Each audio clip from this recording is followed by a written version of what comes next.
hande sanzaka chaque premier samedi du mois be landi do be fop donc idée ko arata ma pour ton bonne idée encore joni koto joni nafi halima wadali challenge on yeso wadar me tanki wadar mi abode mi précise mi nami na banta bi dango dépense kono kanko e makko minge makko me yewta ta téléphone dum labano jama fop kanko do mandi gila songo yalti mino dar mo kono dalan kanko déjà pay la wadi photo jiwodo no talan tanke kunno do mi andi dum Amin no do challenge na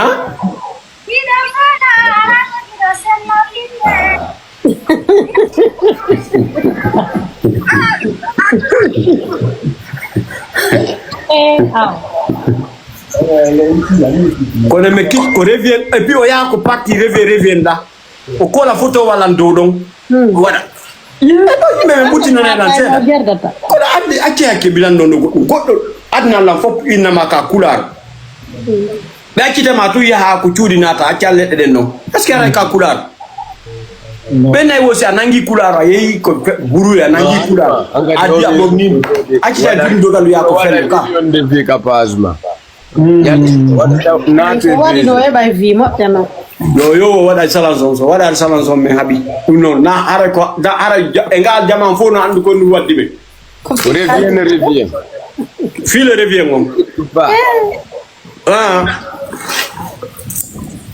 voilà ko do wonto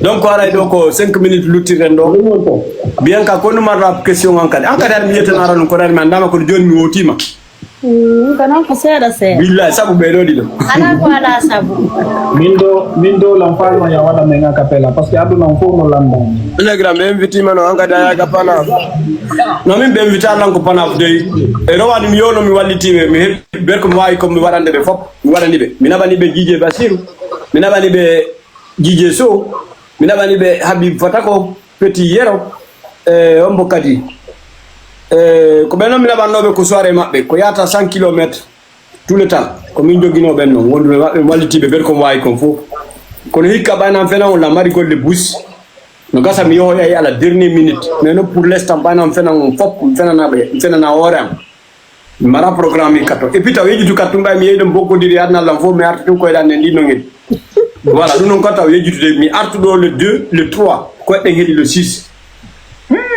de yoto de taji kut voilà lu ka taw yejitu andi do mount bi reno modda ando zari bo no jiri to be fidu ma kortir be buno do nyam gollam de nani bisiki do ngale andi mi hedino ton kadi yimbe be fo so janni buyno dombe mi holino mi hedino be so jidi donc haray ko don artiste be buyde be nodda afrique ko be nahi awodo wallite men wol taw yaltude kere be ni ko americo e de sima voilà ma si ama donc ay do no ko do ayko o clip ko mi yaltindo ay ko pok tapa on ka on aye tu nganda didi mi wadi do foni clip jidi waddo foni ni aye wata nyala yamude ara no man mais population gonno landade merci guido landade ko ni bo landade akapela ko foto ni de wasa dari ni wabonaki ko content no ay wabonaki content pottere ma wondo la landade akapela wabonaki hadu ko artiste je sofudo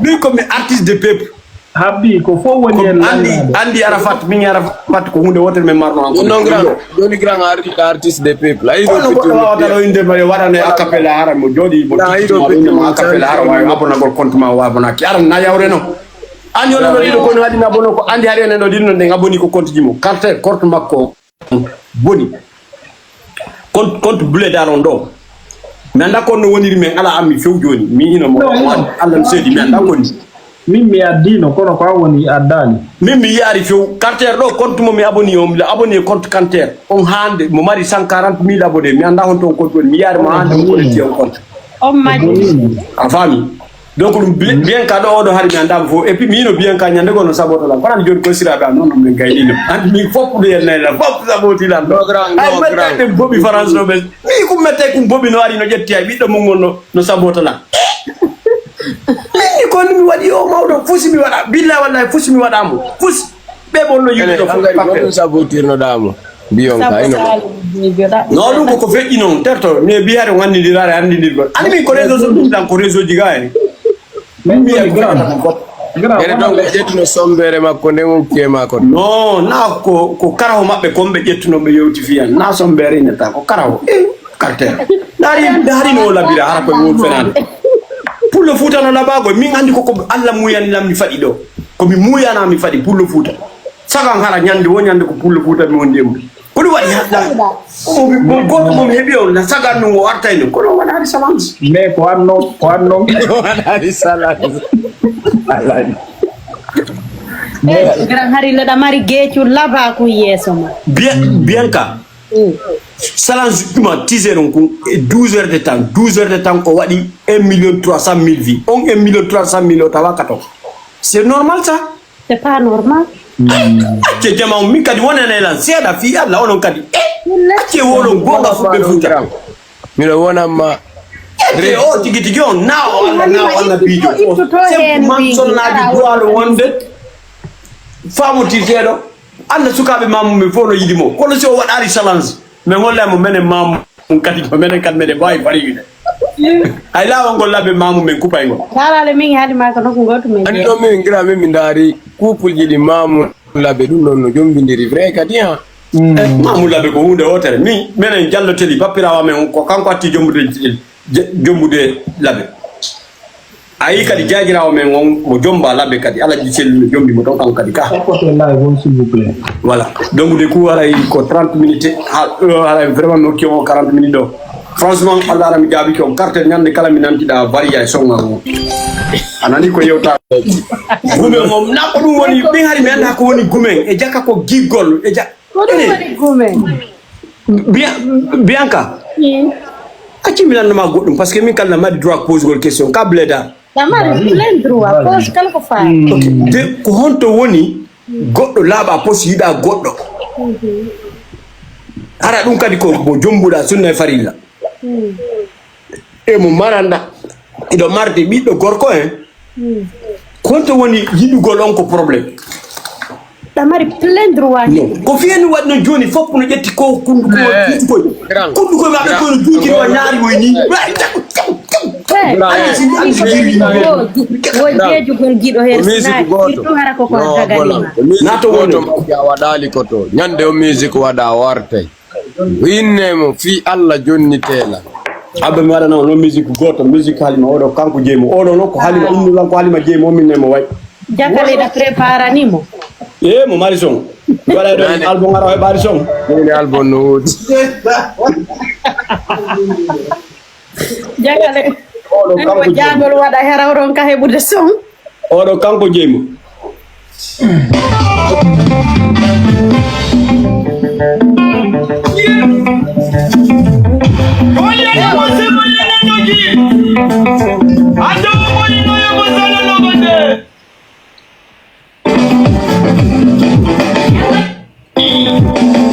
Prince Diallo Baba Iya ne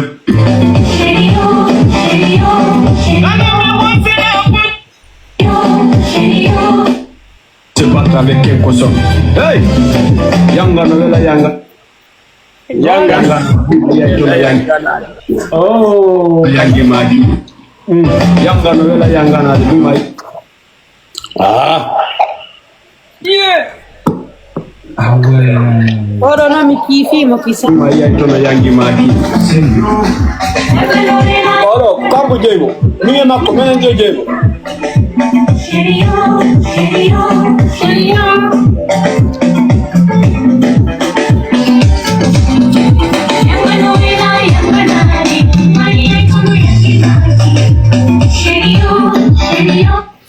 Ani di son janko nu burata la welde majji. ah ouais. Ko guitar bason. Si mi nani taw hito guitar bason no duɗɗano mo jembi mo jokkita haala kam mo ɗuma no tano foti Est-ce que nakkan ko ne wadde ɗum Tara mo waɗanɗo makkere on ɗo jiwo ɗo no mari voix labaɗo de. ko jiwo guinenjo e jiwo kongoɗejo waɗani lan jiwo guinenjo o son ko enregistra o son no enregistra mamu mo enregistra Genève mo enregistra Brazzaville mo enregistra Paris mais ayinne noon ko halima woni ley han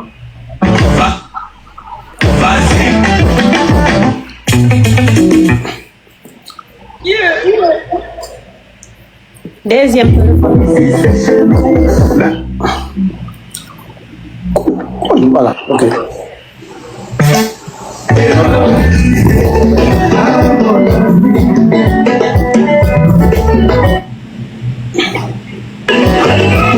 Nani lokali tukuta? Suka ini do berne ma ura Eh, ngurna mbiwinda. Mbiwinda. Wi mambina. Non, mais. Arde, hein.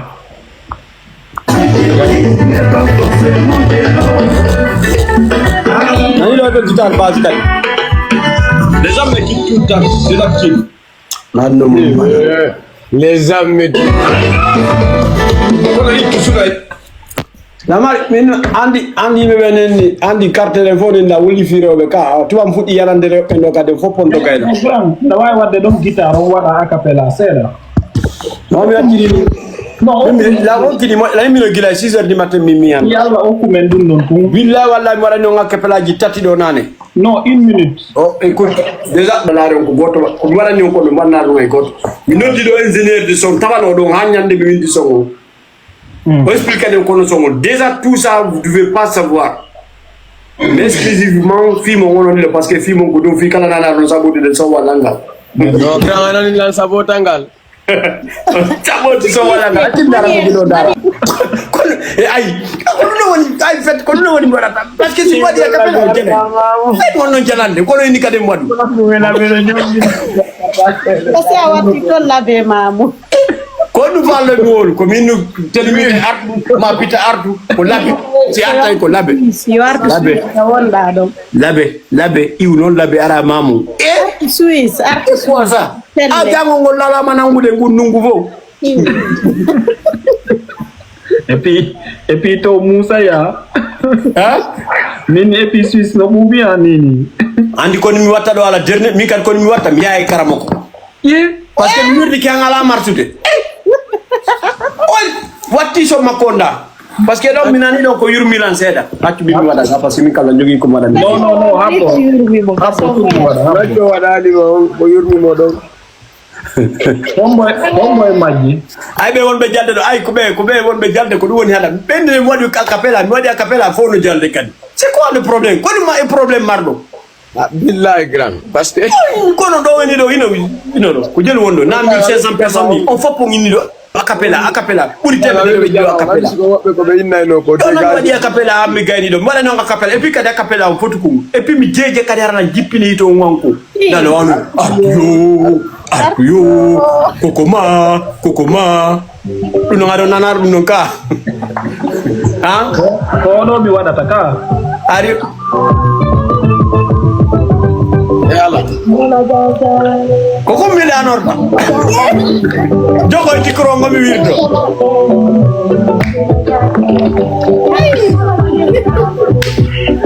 non na ɗum ɗo ɗum ɗo Na oɗo ko o. Nako kilasilan Dan kilo la moƴƴano. Koko himani ko kilasilan no watta ko walorto ko walorto. na kunno min no meɗata ko kunno min voilà Ko walorto. voilà et puis ɗo hay nanda hito guitare Ko classe ya ɗum waɗata kakaw. voilà non ɗo noon mo doit rectifier ɗo e wonna mo yiɗino la moƴƴa non mo yiɗi la moƴƴa non O woni o yiɗuno la moƴƴano. ko yo inni himo yiɗi la mo yaayi o yittoto ko studio o wonna himo yiɗi la moƴƴa non o tawi ɗum yiɗugo lan yo ayɓe ɓen wala maya karama ko nangata men Mo arde. O yiɗunola. naati taw ko ɓerde gata ko jooɗo to o yirki ɗo ɗe fof fam ko ɗum mettata mettayɓe boɓe fiyami wowlsi mooli ɗum mettay ko boɓɓiɗa ko ɗum mettata a maya e mone ɓay komin monaniɗa a maya e mone ayi an mbiɗa tori jama yo ɓe yo ɓe dara live ji Arafat ɗin e konno guiji Arafat waɗirayno live c'était le meilleur créateur de Belge koko wonde wadde ɗo ko fiña jala wonde ko jamnugol jama o tant que ɗa wawi apportude yimɓe ɓen goɗɗi rapport a faami milla yeeɗi ko yimɓe toon lam feeti komi kumowi komi gawa komi balare Programme. si d'accord Habbi so windi a jaboto. O mi yar non tawde ko windi ko hande. No mi yar. Alandila. Mais ko dum moyni to windi a jaboto. Kono mi kadi min ni rêve est-ce que o arti? Habita no gara. Est-ce que avoir no challenge mako kanka di so gila yiwi Swiss? Non mi la wala ni mo assez challenge taw ko doit ka no doit la renforcer no taw si wala mo challenge. Déjà taw ta ko budi mako hanjoni budi na be ko sedi mako. Nato wadi challenge so makba odo. Am wadi challenge kam motano. Odo so challenge. Yo ko tandara challenge ko jeli wonto. Odo so mo awadu no. Paolo mi wadi photo wala men no menen ko ni ngalo. Ah ça va. Et de Clins a réconcilié avec Karima. Bebe katike be ronku si tawono be gaynu no. O ya taano ko Campbell. E puis nyande mi Campbell on fait lay moy. Parce que motawa Campbell atawa ko jidi ko jatalu nganku. Ko ma do fuda wullede. Gila nyande wulla ko ma do nganjoni mi famo dira.